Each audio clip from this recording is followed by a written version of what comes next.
Hello everyone, welcome back to my another new blog. কেমন আছো তোমরা সবাই? আশা করি তোমরা সকলেই খুব ভালো আছো, সুস্থ আছো, আর আমরাও খুব ভালো আছি।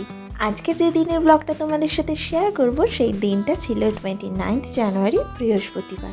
আমরা সকাল সকাল রেডি হয়ে লাগেজ নিয়ে বেরিয়ে পড়েছিলাম স্টেশনের উদ্দেশ্যে। আর যাব আমরা এসএমভিটি ব্যাঙ্গালোর স্টেশনে, কারণ আজকে আমরা বাড়িতে যাব, মানে কলকাতায় যাব ফাইনালি এতদিন পর।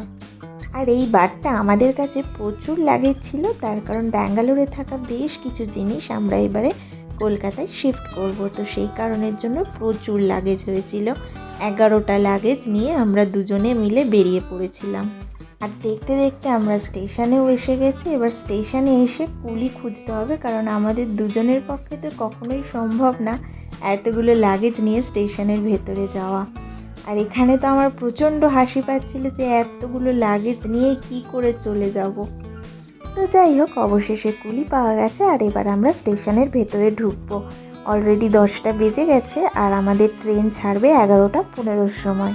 আমাদের ট্রেন ছিল এসএমভিটি ব্যাঙ্গালোর টু হাওড়া দুরন্ত এক্সপ্রেস। এই ট্রেনটা বুধবার আর শনিবার বাদ দিয়ে সব দিনই এসএমভিটি স্টেশন থেকে ছাড়ে। এই ট্রেনটা হাওড়া পৌঁছতে সময় নেয় ওই 30 ঘন্টা মতো। এই এসএমভিটি টার্মিনাল স্টেশনটা একদম নতুন আর ভীষণ সুন্দরভাবে সাজানো গোছানো। হাওড়া যাওয়ার জন্য ম্যাক্সিমাম ট্রেন এই স্টেশন থেকেই ছাড়ে, আবার হাওড়া থেকে যে ট্রেনগুলো আসে ব্যাঙ্গালোরের জন্য সেই ট্রেনগুলোও এই এসএমভিটি স্টেশনেই আসে। ওই যে দেখতে পাচ্ছ, আমাদের ট্রেন অলরেডি দিয়ে দিয়েছে, ট্রেন দাঁড়িয়েও রয়েছে। তবে আমাদেরকে যেতে হবে একদম সামনের দিকে, কারণ আমাদের টিকিট বুক করা আছে এসি 2 টায়ারে। তো চলো যাওয়া যাক।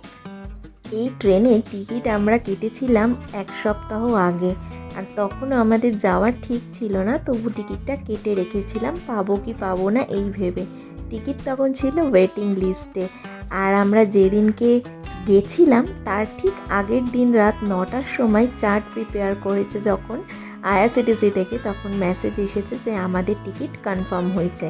আর আমরা সেই দিন রাত্রেবেলা বসে সারা রাত প্যাকেজিং করেছি, লাগেজ গুছিয়েছি, সকালে ট্রেন ধরবো বলে। যাই হোক, ট্রেনে উঠেও পড়েছি আর সিট পেয়ে গেছি, আর লাগেজগুলো ঠিকঠাকভাবে রেখেও দেওয়া হয়ে গেছে। এইবার এই লাগেজগুলোকে নিয়ে সেফলি কলকাতা পৌঁছতে পারলেই হলো। ট্রেন একদম রাইট টাইমে ছেড়ে দিয়েছে। এবার পালা ব্যাঙ্গালোরকে বাই বাই করার। আর ট্রেন ছাড়তেই আমাদেরকে দিয়ে গেছে 2টো বেডশিট আর একটা টাওয়ালের সেট। আর ট্রেনে তো টিকিট বুকিং করার সময় আমাদের ননভেজ খাবার বুকিং করা ছিল, আর একটা সময় লাঞ্চটা সার্ভ করে দিয়েছিল।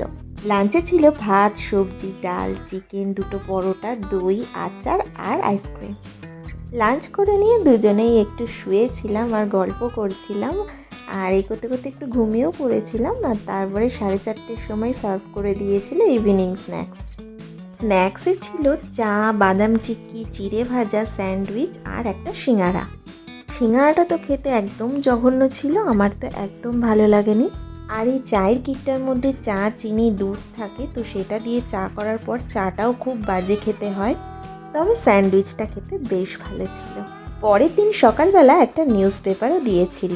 লাঞ্চ আর ডিনারে সেমই আইটেম ছিল। আর ব্রেকফাস্টে ক্লিপটা আমি নিতে ভুলে গেছি, তো ব্রেকফাস্টে ছিল ব্রেড, অমলেট, জুস, এইগুলোই।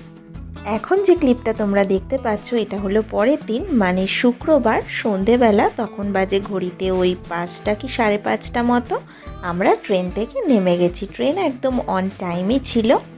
তবে যেহেতু আমাদের কোচটা একদম সামনের দিকে ছিল, তো আমাদেরকে এখন পুরো প্ল্যাটফর্মটাই হাঁটতে হবে হাওড়া স্টেশন থেকে বেরোনোর জন্য।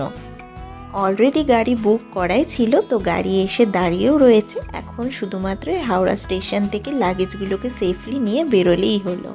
অনেক দিন পর কলকাতায় ফিরে এসে মনে যে এত আনন্দ হচ্ছিল যে কি বলবো, শুধু মনে হচ্ছিল যে কতক্ষণে বাড়ি যাব। আজকের মতো এইটুকুই, দেখা হবে আবার পরের একটা ব্লগে। ততক্ষণ সবাই ভালো থেকো, সুস্থ থেকো, আর চ্যানেলটাকে সাবস্ক্রাইব করে দিও।